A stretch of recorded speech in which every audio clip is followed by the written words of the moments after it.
To me, it was delightful. Honest to goodness village. There were brick walks that the Village Improvement Society built. Then they had oil lamps on the streets. Nearly everybody in town had half to 1 acre of ground. It was just a delightful atmosphere. I still can't get over it. I still say, I'm going to the village.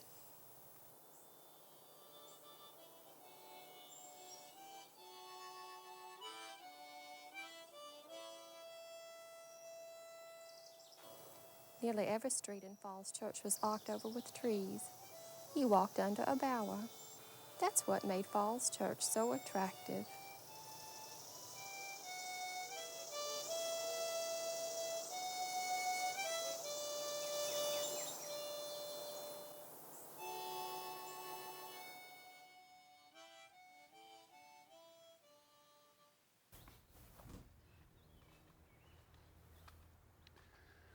Well, during this session, we generally talk about trees forming bowers over streets and special trees. On this segment today, we're going to talk about transitioning from trees that may not be the right trees in the right place, or trees that don't form a bower over the street, to ones that do.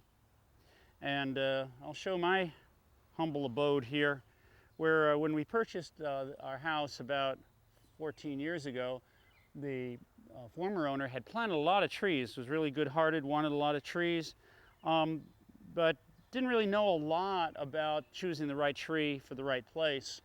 And unfortunately, there were some decisions that were made that we could have done a little better on. When I moved in, I kept the trees, and with hindsight, I wished I hadn't. And now 10 years later, the trees are a lot larger. They had provided a wonderful canopy for this whole area of the house. In the front yard, the house was very cool. However, we had some problems with some of the trees. And this year, I made the decision to start the transition for the next 10 years. The first thing I had to do, unfortunately, was remove a tree. It's called a Norway maple. It's what some people call a nasty, vile tree. It's gorgeous when you see it. It has a beautiful leaf. As you can figure out, it's not native to here. It's from Norway. It's an invasive tree, which means that when it puts out its seed, they'll grow up all over the place, and they'll overtake our native trees. They also, a word I never pronounce right, but I'll call allopathic or allopathic. Means it puts a poison out in its root to kill other young trees. The tree was so beautiful, I kept it until this year, when I noticed in the adjacent park, Cavalier Trail Park, that a lot of Norway maples were growing up, and I knew that they would overtake and kill the other native maples, native trees, through the poisons in their root system. So I bit the dust, had a certified tree company come in and remove the tree at a stump level, and I have been since plucking off the leaves because they do regenerate.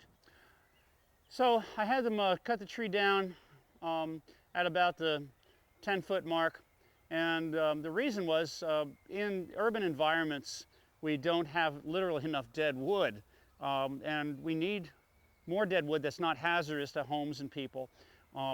For special insects that are beneficial to our life support system, and for woodpeckers and other forms of birds. And so that's actually very important to have dead wood around that's above the ground. Secondly, I made a statement to let people know I did cut down a tree, and it gives a good conversation piece about don't plant Norway maples, no matter what they tell you at the nursery or how beautiful you think they are. They're horrible, horrible trees for this area. What I've done is I've allowed another tree that regenerated on its own, or generated on its own. It's a tulip tree. A lot of people don't like tulip trees, but they can live for 700 years, and in 20 years you have a wonderful tree, if you know what you're doing.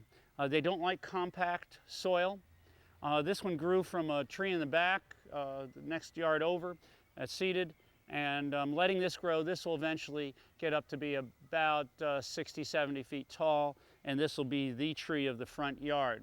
And by letting it generate, it'll grow faster than if I spent money at a nursery and planted a tree. This will grow faster than nursery bought trees. And now that the canopy is gone here and the sunlight has come out, this will grow fast and be the main tree. I planted a little redbud over here that will be the understory tree. It's having a tough time because the Norway maple's still putting out its dangerous chemicals.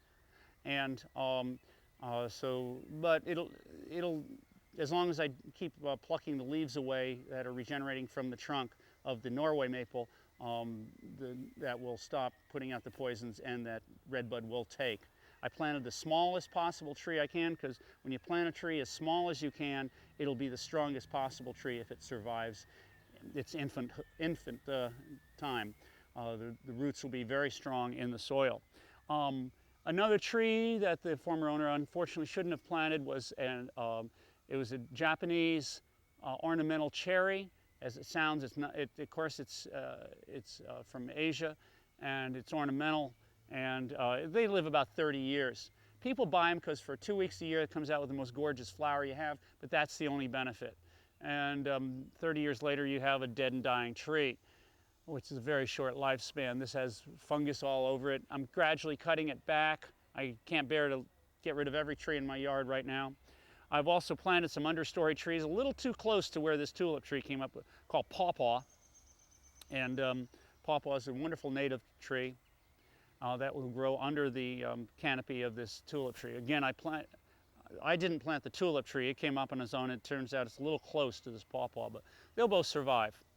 Now, this tulip tree will provide a wonderful canopy over the street, shade the street. It'll shade the house in the morning.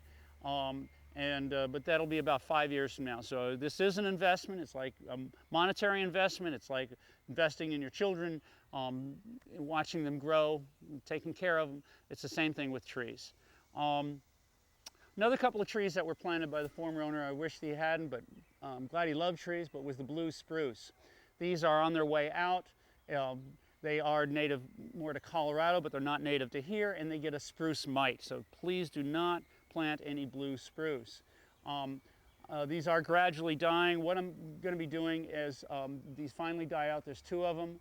I'm going to be, I have to cut them down. I'm going to use the trunks for part of a building process. I'm going to put a front porch on the house, and I'm going to use those trunks as the supporting beams. I have to prepare them correctly, of course, but I want to use all the indigenous material on building it. It's going to be a green roof. That means it's going to have sod on the top and native vegetation that'll make the house cooler. It'll make it prettier. It'll also prevent runoff of storm water, and it'll be a complete system. We'll have a cistern there which will catch rainwater from our upper roof of the house and be a complete system. Now finally, I want to talk about the trees that he planted along the edge of the property. He wanted to put a wind screen there, and he planted 6 cedar trees, and they were very tiny when he planted them, and they looked like they're about the right width. Unfortunately, you should know how far apart to plant trees, and they're growing together. They're now actually becoming, soon they may be becoming hazard trees. You should have planted 1 tree and let it grow up into a full tree rather than the 6. So when you get these little trees, don't be fooled by make sure you know how big they're going to get. I will have to thin these out now, and I will use the wood for in the construction of the front porch.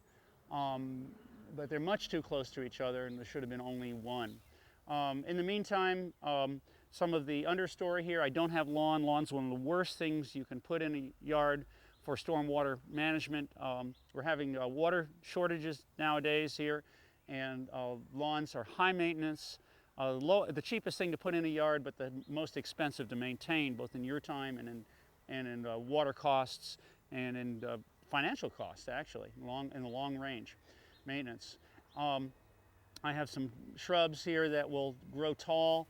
They can handle both sun and shade, and they're native. Summer sweet, spice bush, sweet shrub, witch hazel. So the shrubs that I bought are all native. and they serve a number of different functions for the pollinator insects and butterflies, and even help the bird population. So when you start thinking about trees in your yard, think about the long term. Don't just think about if you like a certain flower that's out only 2 weeks a year. Don't think about buying the biggest tree you can, or even the prettiest tree. What's its function? What's role is it going to play? Make sure it doesn't harm your neighbors or the public trees, such as with this Norway maple does. It actually harms other trees. And think of the next 5, 10 years of what you're going to do. I'm changing the whole ecosystem of my yard right now. It's in transition. Transition is a difficult period, but think about giving canopy so our future generations and ourselves as we get older can enjoy the canopy or the bower over the street, over our yard, and it provides our whole urban ecosystem a better chance of survival.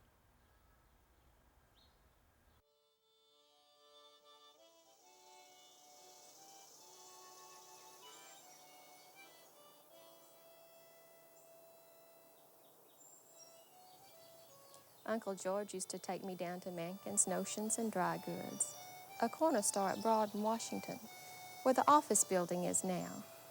She always had candy, which was something we couldn't have at home. It was a great treat for me to go to Mrs. Mankin's store and have those marvelous penny candies. Uncle George used to carry me down to the store and get them for me. Mother didn't approve, but he did it just the same. I enjoyed it.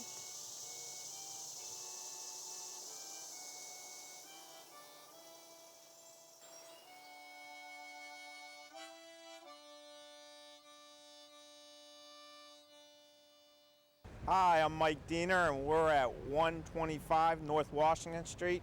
New to you. Let's check it out.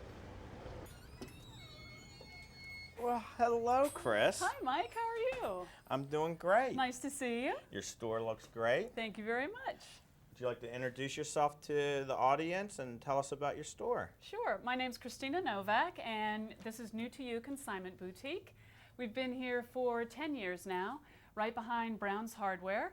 And we're on Lee Highway, but almost on the corner of Lee Highway and Route 7 intersection. And we resell women's designer and better clothing and accessories. So what we look for here are women's clothes that are previously owned, and but not necessarily used. We look for really pristine items, good names, designer names, and in excellent condition. We also want to make sure that the items that we take in are really fashionable. So we kind of insult a lot of people because we tell them no a lot. People come in, they very kindly bring in their items, we look them over, but we are really picky, and a lot of times we say no. But our customers that purchase from us always expect to find the best, and that's really what we try to provide. Do you ever get things from department stores or any other outlets? I have actually gone up to New York a few times and purchased some items to sell here. And is it all women's? Is there any children or men's stuff? We don't do children's clothing at all. Occasionally we'll resell Hermes ties for men, but it's predominantly women's clothing and accessories. And I see you have jewelry over here too? Yes, we get wonderful pieces of jewelry. We do fine jewelry as well as signed costume jewelry, vintage jewelry. So sometimes you can find really unique, one-of-a-kind pieces that you don't really find anywhere else.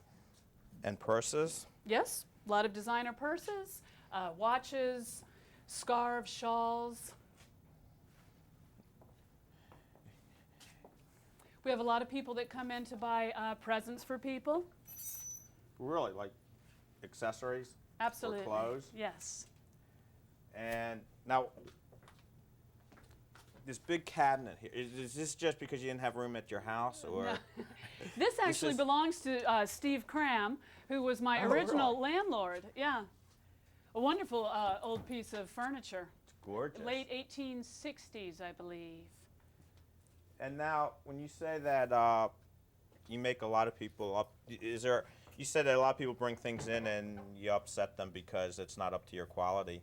How do you balance that? Because I mean, I would assume that you get the same people that bring things in, they also buy. So is it a little tricky to keep them happy so that they buy, but you It still- can be. It can be very difficult. You're often walking on eggshells because we don't intend it to ever be personal. Yet sometimes people do get upset because it is very personal to them that they own these things and we're saying that we can't use them. But you know, I have to be the best judge of what is currently in style or what my customers that purchase from me will want. Chris, where do you get most of your stuff? Is it from Falls Church, or is it people all in the metropolitan area? We are lucky enough to have people from Falls Church as well as surrounding area, Washington, D.C., Maryland, and also, thank you, Mike, that's lovely. It's beautiful. Also, wrong way, Yeah. there we go. I was trying to get the tag, you know. We also have people who send clothes to us. We've had clothes sent from New York City, from California, from, Hawaii? thank you. I mean, and as well as from Florida. We also have a website, www.newtoyou.net, and over here we have Juan, and Juan designed the website for us and did a wonderful job. so you weren't just shopping here, you're actually... No, I actually work here. All right, good. That's what I do. The website's been very good. You can give us a request list of what you're looking for, and we've got people from all over the country.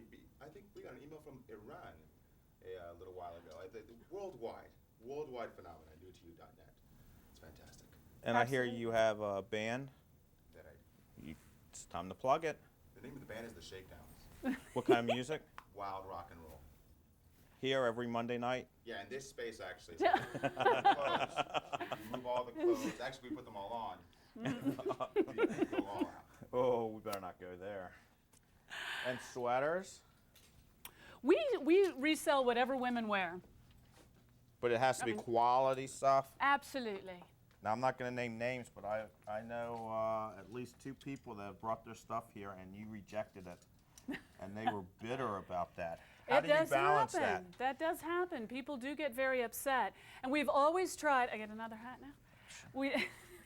We have always tried to, I don't think I'm a hat person. We have always tried to be diplomatic in But- turning people down. But some people do get their feelings hurt.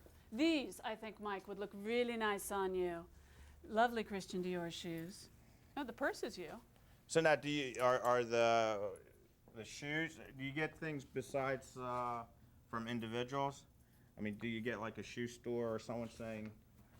No, I haven't had Never. that. We find that the women that actually bring in their items have more than enough to supply us. And we get many, many new items also. People make buying mistakes. They buy something for special occasion. For some reason, they might never wear it. And so they bring it to us, and we sell it for them. All right. So what's the current fashion for women for summer? Show me a couple outfits that are the besides what you're wearing right now.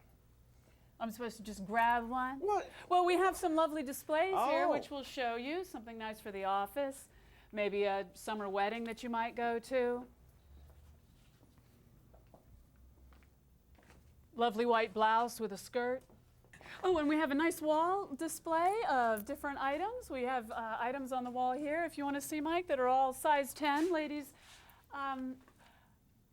outfits, as well as hats, purses, and some shoes to nicely accessorize. So like, that purse looks very unique. This one? Mm-hmm. Yeah. How long have you had it?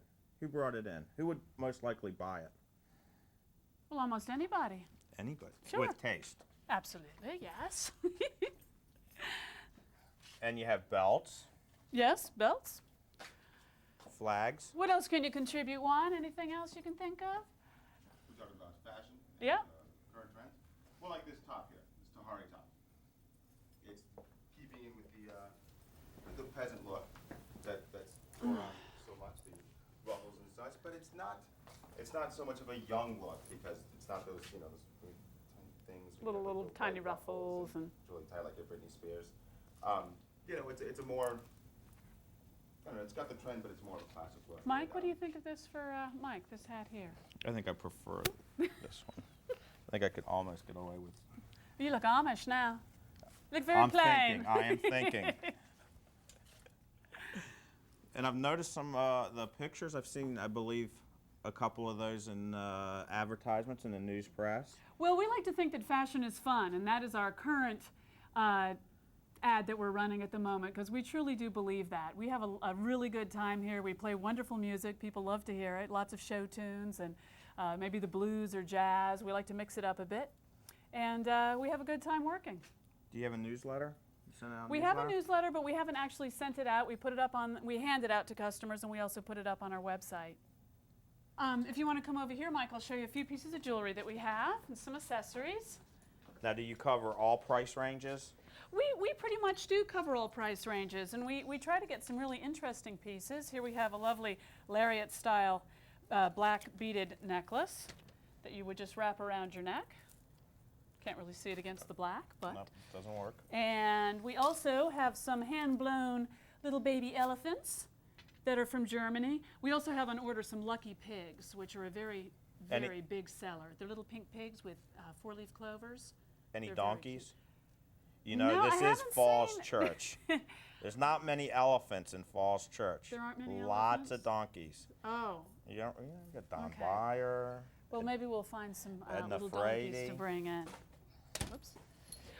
Also, we have Hermes scarves. I'm not sure if you're familiar with them or not. This one is the mineral scarf. We resell a lot of these. They're beautiful hand silk screened scarves. These are always very popular. As well as, let's see. So now, why do you have such a varying price range? Well, we pretty much go with whatever comes in the door, the things that we choose. I mean, sometimes you might find a very simple seahorse pin in sterling and marcasite might be $22, and then you might also have a beautiful necklace, such as we have this one here, with our little seashell that's emeralds and rubies and pearls. Wow, that's gorgeous. Yeah, this is probably right around the turn of the century. Little bracelet dangly charm with some hearts on it for your sweetheart.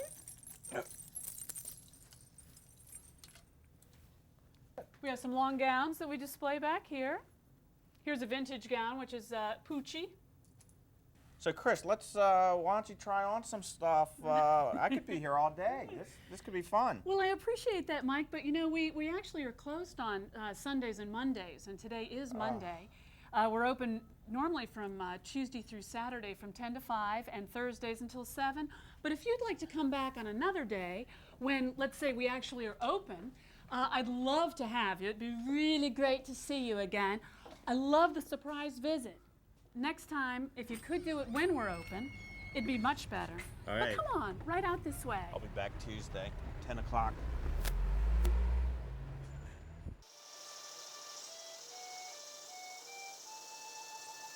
I loved going to the village. Everybody knew everybody.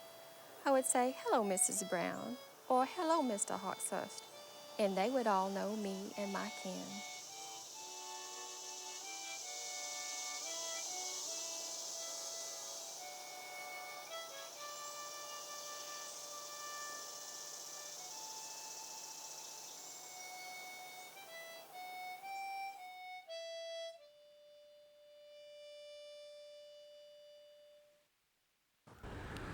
Well, it's a beautiful day today, sitting just on the outskirts of the Gulch, otherwise known as the City of Falls Church. Every entrance to the city faces downhill, and here we are with my good friend Jerry Pressman, is a familiar face in Falls Church, and I'm going to do something nobody's ever done before. I'm going to hold merely a 10-minute conversation with Jerry, because Jerry has a lot to say, and he's been having a lot to say for a little over a decade. Jerry? How long have you lived in the City of Falls Church? Well, I came to the city about 1992, right at the beginning of '92. So I'm in about 10 years. Well, it seems like 10 years. Yes, it does. It does. Well, you've done so much in the 10 years. I think of the day you entered the city, you started making waves. I did. And there were good waves. And the city hasn't done all the things you've recommended. In fact, I don't know if they've done any of the things, but we're going to try to change that today with this 10-minute segment. So why don't you tell us about some of the things that you've been doing here in Falls Church? Well, I wrote a few things down. My memory's starting to slip a little bit, so I wrote a few things down and. I got those too. You know, we'll use those as crib notes. All right. Tell us about the city of Falls Church. The city of Falls Church. I'm a little concerned about the city of Falls Church in terms of people knowing that we're here, about the image that we have in terms of attracting businesses. They know about our schools, but they don't know about the city. Good, we got that one done. And we got that takes care of that. I'm hoping that we can do something about putting us on the map, so to speak. Good. Good. You have the map with you, don't you? And I happen to have a map with me. Okay, well, good. We're done with that one then. I just going to create some litter here for you to pick up in a few minutes. This is a map of the city of Falls Church and the surrounding areas. And you'll notice here that we have 10 shopping areas in the city of Falls Church, but we're totally surrounded. So we know how Custer felt. We're surrounded by 25 business areas directly around us, within 1 mile, half of them, and the other half are within 2 miles. Did you do that map? I did this map. That's really neat. And I want a copy of that. You'll get a copy. Okay. And so I'm concerned that people don't know we're here, don't use our businesses.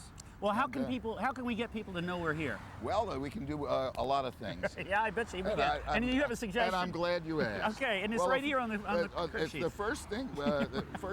We can do. You understand now? Falls Church, which is in Fairfax County, is 7 times the size and has 10 times the number of people. And they're all bigger than us. And they're bigger than us. And get rid of that one. They take care of that. Now the next thing we'll do is talk about the fact that there are no highway signs leading to the city of Falls Well, what about Church. the one right in back of us No, there? I'm talking about signs that say City of Falls Church. Oh, it doesn't say City of Falls Church. What No, do they there say? are none. They say Falls Church. Oh, okay. And then you start to wander in this area that's 14 square miles. Okay. Looking for us. I've wandered. Our post office doesn't say Okay. City of Falls So we're going to Church. have some signs, and they're going to be nice-looking signs. We're going to aren't have they? signs. We have signs to the entrances to our city. A couple of them need to be moved because they're in the wrong places. Oh, you mean they're over in Arlington? Well, they're not in Arlington. They're in the entrance to the city, but they're in the wrong place. Maybe we could put some on the trucks that go through here. We could put signs on them and just keep the trucks running back and forth. Keep the trucks going back and forth. And so we're going to move these, and I want to talk about doing something with this island that we're on, and that's why we happen to be on this island. Okay, well, let's talk about this island right now. Forget these I want to notes. forget about these cards, and I want to talk about making this island a lovely entrance to the city, moving the city sign that's over on the side of the road out into the middle. Okay. Making a major How about putting it over where those cars are parked on the sidewalk? The cars are parked. Aren't they lovely? What a lovely entrance to the city. I'm Yeah, it sorry is. that the balloons that hang off them are blown out, but they'll be out this morning to do that. It's just Okay. lovely. I love Okay. that as an entrance to the city. It Well, helps. actually, we could just put paint Falls, welcome to the City of Falls Church Welcome to the on City those. of Falls Church. Yeah, Yes, we and then, could. and we could put on those telephone poles too. Well, tell us Okay. about. Let's get Well- off signs and talk about the street work project you care about so much. The street work signs. See, that's this one right here. Let's see, what is that? That's the Streetworks project. People have Oh, to find. people have to find us. You already yes. passed it, so you threw it Okay. away already. All right, so now that, remember, there's 6 signs here at the major entrances. I want another 6 signs, smaller ones, at the secondary road so people will know when they've come into the city. Now, when you come into the city, every street goes downward. That's why they call us the Gulch. That is Every correct. street that comes in the city goes down. There's another gulch, we'll talk about that later. Okay, all right. All right. So here we are on the traffic We're going island. through We these did fast. that. Wow. We did that. And this will be landscaped. Okay, well, we're going to put in here some. We're going to paint it green with the paint and We're going to put have some cement in. We're going to do something lovely like they've done in this lovely business next door Well, here. Sims did a good job They on did their a beautiful landscaping. job. I want that right here. I know one of our employees, Shirley Street, made them do it, and they did a great job, and we're the beneficiaries of it. Wonderful. So let's get Shirley And Street up it's- here and have her do this. All right. Even though I'm not sure this is in the city. Well, if we're not, Okay. we probably should be. So when all these 50,000 cars come over here every day, it'll feel good coming into the city. They'll say, this is a nice place. Good. I've arrived somewhere. Okay. So when they come into the city, they get their newspaper. Yeah, and they get the a newspaper, and because we have news boxes all over the city. You can get a newspaper anywhere in our town, and you can find news boxes lined up from one end of the city to the other. Such as where? Such as at the post office, such as in front of the drugstore, all over the place. It's a lovely picture. I mean, I kind of love those boxes. Do you like them? They're nice colors. I like the pink. The pink blends in. We spend a lot of money making. Is there pink and orange next to each other? There's orange. It's Yeah. next to the pink. Okay, purple. And Any the purple. Okay. And they're all. And some of them are turned backwards, and some of them are laying on the side, and some of them have been empty for a year. But what's the difference? That's good. Okay, so we're going to get rid of all these. We're going to get rid of those. All and right, good. good. What we're going to do we'll is leave the Falls Church News press box there. Oh yes, absolutely. We'll leave that one there. And we're Okay. going to get we're going to do what they did in the city of Fredericksburg. They have an ordinance they passed. They have lovely boxes to maintain, all in a color that's pleasing. And Fredericksburg, that's in Virginia, right? That's Fredericksburg, Virginia. So we don't have to. We can't say we can't do it by Virginia law. We can't do it. Positively. Let's do it. Okay, we're done with that one. Good. Those are the boxes Benches. all over. We're supposed to do benches now. I have benches. You want to talk about benches? Yes, I want because these chairs are kind of flimsy that Well, we're sitting if we on. were on a bench, it would probably be in the wrong place because all of those down in the city are in the wrong But we place. planned it that way. Well, they're on benches, and some benches have never been sat on. Okay. 10 years they've never been sat on. Let's go sit on some of those benches. We're going to go down. Okay, we'll sit We're on gonna some of those sit on benches. some of the benches. We'll do it right now. I'm going to show you. Let's do it now. Right now. Okay, let's get up and do it. Okay. All right. Now, these benches are in the wrong places. Okay. There's benches that should be at bus stops that aren't. There's bus stops where there shouldn't be. So that we need to organize these. The benches that we have, they're very expensive. We can buy some They additional are ones. expensive. I bought some. Okay. Oh, they're well, very expensive. Well, you have an idea? of Yeah, what they're they cost? they're about $1,500. For a bench? Yeah, for a bench. One that'll last more than a year. You don't Okay. go to local, Well, then, if you have a bench, it would follow then that it ought to be used here. and in the right place. So that's all I can say about that. Okay, well, we're going to move those benches, put them in the right I think places. somebody took my lemonade. Oh, but I'm sorry. anyway, I probably drank it. Now, trash cans. You're real upset about trash cans. Tell me about that. have we moved the benches? We've already moved the benches. All right, we're going to move the benches. We're gonna on trash cans now. Trash cans. Trash cans is the same problem we have with the benches. Many are in the wrong place. We've got some that are some sort of brown. We're talking public trash can, We're not talking the ones in my public yard. not the one in your. No, Okay. no. Some people have said the whole place is a trash can over there, but that's a whole nother story. We won't talk about no, my yard. that's a whole nother story. Okay. The trash cans are not uniform.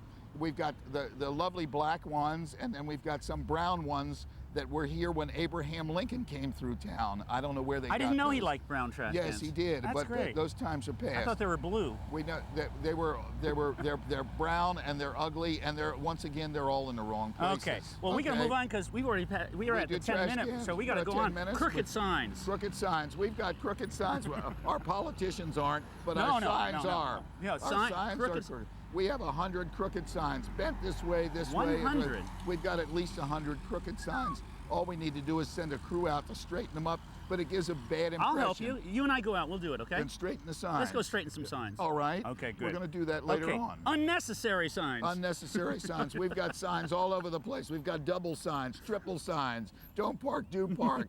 Maybe you can park later. Come after 6, before 8. Okay. And it's crazy. It's not going to work out. It needs to be. We need to go through the city, find the signs, put them in the right places, and take away a right. ton of metal. So that's Dumpsters that. need fences. Dumpsters need fences. Do they need fences? Am I talking of fences here? Yeah. There's ugly dumpsters sitting right out in the middle of our But main what if I'm in streets. my car and I'm going 50 miles an hour through Right. the city, Okay. and I have a can, and I don't want to recycle it. I want to throw it away without stopping. If we have all these cans without fences and they're open, can I just throw it out the car and it automatically end in You're a talking about dumpster? You're talking about throwing trash on the ground. Did No, I I hear want you to throw it say up in the air and it lands in a dumpster. It won't happen. Okay. Okay. Well, we should put fences around it and close the tops, right? Well, not the tops. It's okay, but just the visual part of it. A big, ugly steel dumpster Okay. sitting out in a parking lot. Okay. There are many of them all Rats over go in town. those things too, don't the they? rats go in there. Speaking of rats, how about West Nile virus and the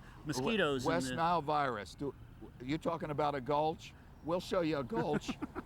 We'll show you a gulch where the West Nile. The word is out for the mosquitoes. Come to the City of Falls Church.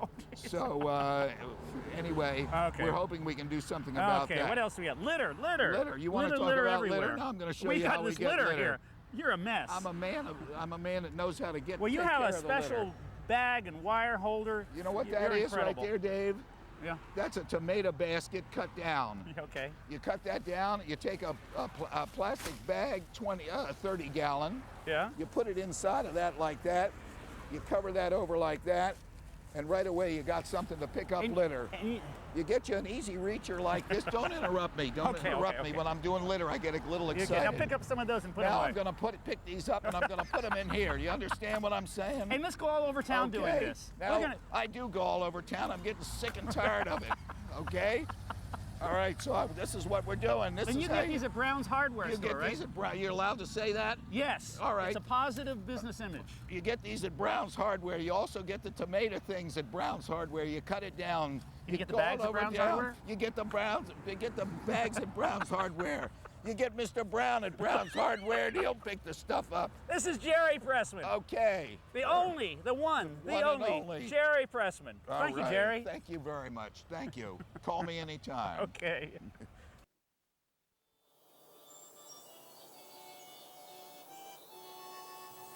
I heard music everywhere in town. A lot of folks had pianos and other instruments in their homes, and I could just walk up and down the street and hear people playing pianos and violins and singing. Some fellows were always sitting on the front steps of the stores down by the crossroads playing harmonica. Of course, there was music at church on Sundays and Wednesdays. A band always played at town picnics. One of my favorite things was dances at the Oddfellows Hall.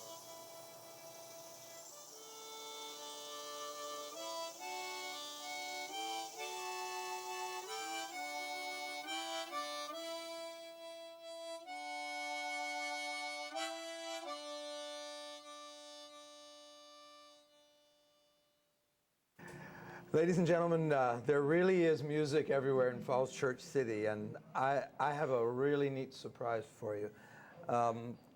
Today we're at the Bangkok Steakhouse, relatively new restaurant here in Falls Church City, and we're with Vikai and Cleo.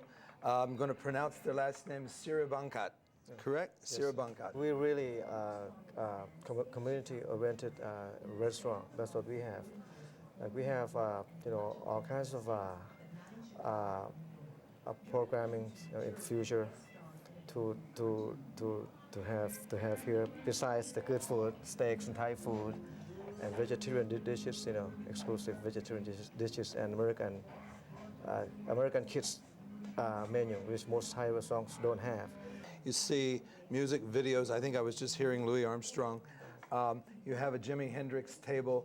We have a B.B. King table. We have music everywhere, not only in Falls Church City, but everywhere in this restaurant. And I have a live American jazz bands coming here and perform here.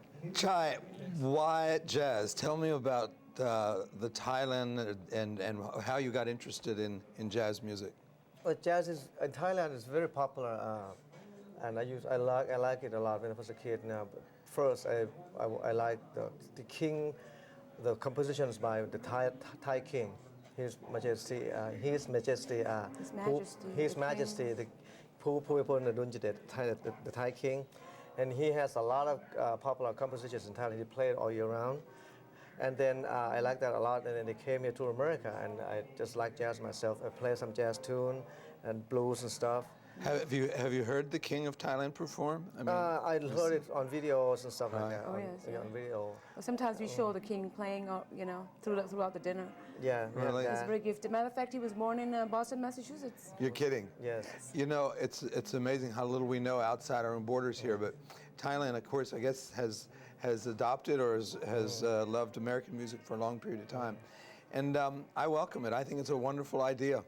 And he used to jam with Benny Goodman, Louis Armstrong, Wow. Yeah, with Stan the- Getz, with Jack the T. Gordon, legends, and Stan Getz. I mean, these big guys, they used to go to Thailand and jam with them.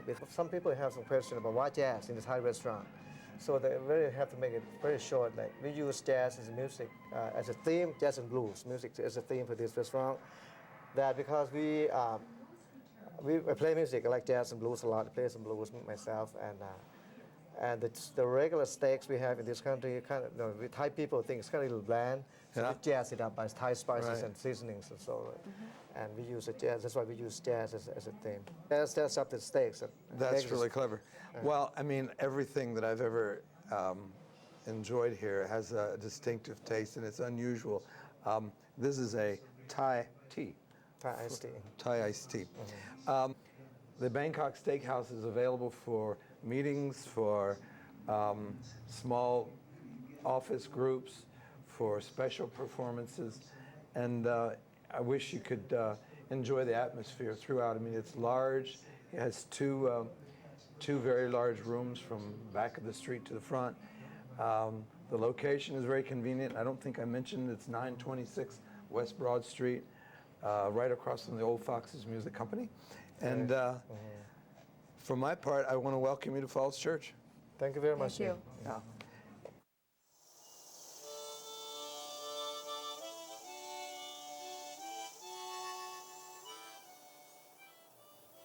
Sometimes I would walk to and from the village along the roads, but I loved to walk the trails and alleys behind houses, through fields and woods.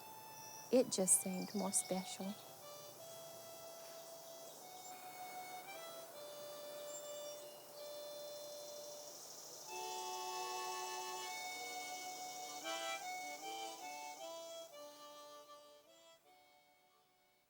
The trail we're going to be walking down today in Falls Church doesn't have a name as far as I know. It's a brand new trail that was just built in the last 2 years, a long 4-mile run from South Washington Street.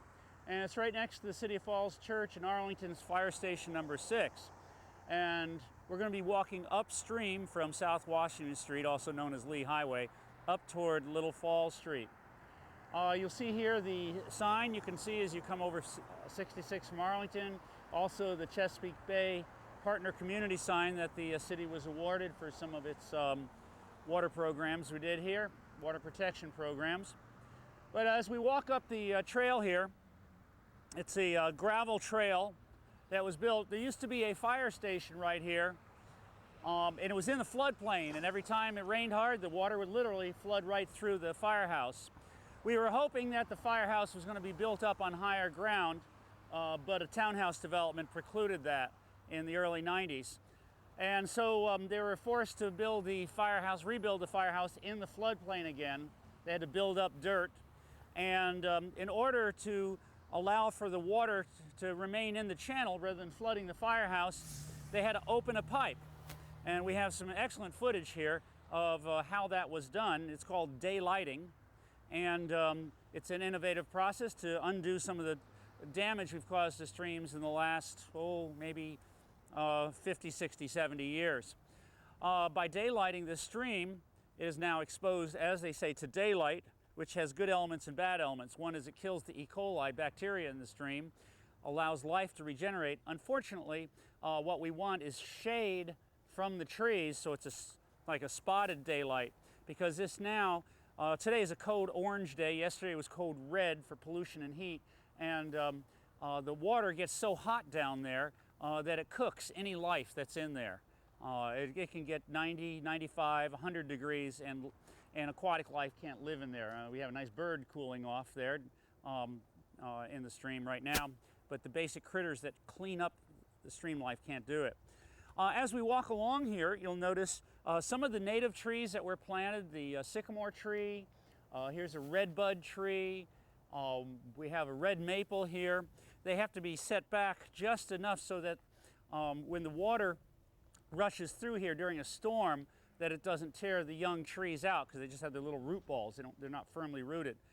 Now this is a severe drought we're in right now. We're filming this in the month of June, and notice there is still water in here. So there's a lot of springs that feed this about a mile up above, and but when it starts raining, it's quite amazing to come down here and see the rush of water coming up to where we are now. It's a raging torrent. It's all coming out of storm drains, and there are storm drain outlets all along here that drain from parking lots, rooftops, the whole area, and water gushes out of essentially 300 outfalls into 4 Mile Run. And it's quite an experience. It is terrible for water quality because it picks up all of the oil and brake fluid and rubber particulates from the tires. So it's interesting to walk along this trail during different times. If you come during a rain, don't leave the trail because it could be dangerous. All the plants along here are native that were planted on this side. On the other side, a wall had to be put up because a car dealer or car repair company owns the land right up to the edge of the water. Now, keep in mind that was underground in a pipe, and so that had to be engineered that way. As we go down the stream, again, we still have the native trees being put in and shrubs on this side. On the other side is, again, private property, commercial, industrial property, and there's a lot of garbage, used cars, junk over there. You can see some of it right there, just coming right into the stream. All this concrete that has just been thrown down into here, and that's not a natural stream bed down there. That's a lot of detritus, a lot of concrete, a lot of bricks just thrown down in there. There's a lot of sediment that comes off of the comes out of the storm drains, and it essentially smothers any possibility of aquatic life returning until we can start working on this. Now these sycamores will grow real large and put shade over the stream, the kind that's natural on small streams like this, and possibly if we start working on our storm drain system and let these trees grow, this stream could recover. Again, we have the firehouse just onto the right of the stream. Here's a tupelo tree that was planted. Tupelo means swamp tree, so it's good to plant right next to a stream. And you can see right here, you can smell the car paint right now. This is a car painting company, and you can really get the strong odor of the vapors right here, right next to the stream, of the car paint. And you can see the erosion. Every time it rains, the water just rushes down here and cuts away. Eventually that whole embankment there where that silver car is going to collapse unless something is done about that. And there's more and more development upstream of here, including highways, but also private property. And every time that's paved, more water rushes down with each storm. It runs off the properties quicker. And look at all the all the cement that's just thrown down there. You can see the openings over there in the fence. Things can just be tossed in. You can see stuff that's been litter that's been brought down. Mike Hamilton, my cameraman and editor, and I have made a film on 4 Mile Run. You can see some of the elements of this, what some of the issues are with the stream by clicking on www.novaregion.org. And we'll show it up on the screen here, the whole thing. You can write it down. And you can see, if you have the right server and software, you can see 6 minutes of the film. Otherwise, you can purchase it through Community TV by calling 703. Calling actually my home number, 703-532-0884. As we go along here, walking up, you can see a storm drain coming out right there that drains the industrial area. Anything that's thrown out onto the pavement of the industrial area in the front goes down the storm drains and is discharged immediately into the stream without any filtering, without any treatment. Any liquids, any litter, anything discarded onto the pavement when it rains goes right into there. Now we're coming to an area that has a little more shading to it, and gives a little more shade into the stream here. It's kind of interesting down there. It's flowing over a clay bed right there. You don't see the sediment so much. That's actually what some people call marine clay. It's a gray clay. A lot of Native Americans used to come here, indigenous tribes used to make pottery out of that. But just in a matter of a few feet, the whole stream bed changes radically. And it's interesting walking along here. Every few weeks, if you walk along this trail, you'll see changes in the stream bed because it's such a dynamic stream because of all of our development upstream and all the storm drains that flush the water from rainwater runoff of pavements into it so quickly. It just really is a dynamic system. And we're coming to the end of this trail. It'd be nice if this trail had a name and we could call it something. But I'll call it 4 Mile Run Trail. Nice old sycamore tree here. It's amazing. That's just growing right out of the side with a lot of cement around it. It's a tough tree. You can't see it this time of year, but right in this area, just as we come to the end of the trail toward Little Falls Street, and on the left is this area between two buildings in the industrial area. And you can't see it this time of year, it just looks like a lot of vegetation, but in that opening there's a huge, like 5-foot pipe coming out, and that drains all of the stormwater from the northern side of Cherry Hill Park, where City Hall is, and all the way down Little Falls Street, part of Washington industrial area and a residential area and a municipal area, and all the streets. And if you come down during the winter, all the leaves are gone, of course, and you can really see the storm drain pipe. And if you come down during the storm, it's quite an experience to see the water rushing out of there. Now, as we come up here to the end, this links into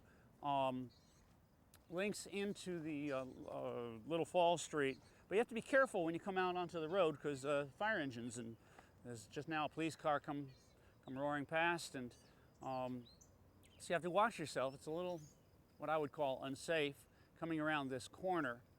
So be very careful, but there's a very interesting series of sights as you go over this bridge and you walk right over 4 Mile Run. And it looks very different on the two sides. When you come up on one side here, it's all highly vegetated. You see a lot of litter down there, and standing water, and sometimes you see little areas of oil. And when you come over on the other side, you see the W&OD bridge, the bike bridge. That's where the old bridge was, the railroad that was built here in 1858 to bring passengers from both DC and Alexandria up toward Vienna. And actually during the Civil War, this was where the trains went that carried the soldiers to Manassas. And the red sandstone foundation is what's remaining of that bridge. And that's the original stone that was used in the foundation for the bridge. The bridge has changed.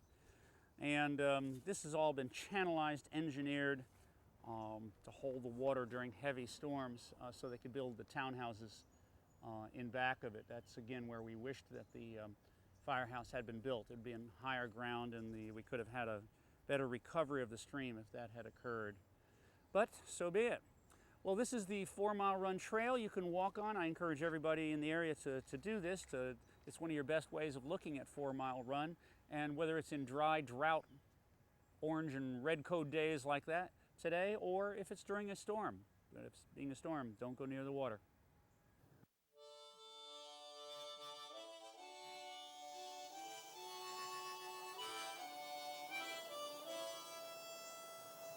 One of the most interesting things to me is that right in the middle of Falls Church, right in the middle of one of the fastest urbanizing areas anywhere, we have magnificent old houses and trees, beautiful music still in homes and on the streets, marvelous places to gather, and trails to return home on. It makes me wonder why these wonderful qualities of village life remain here in Falls Church.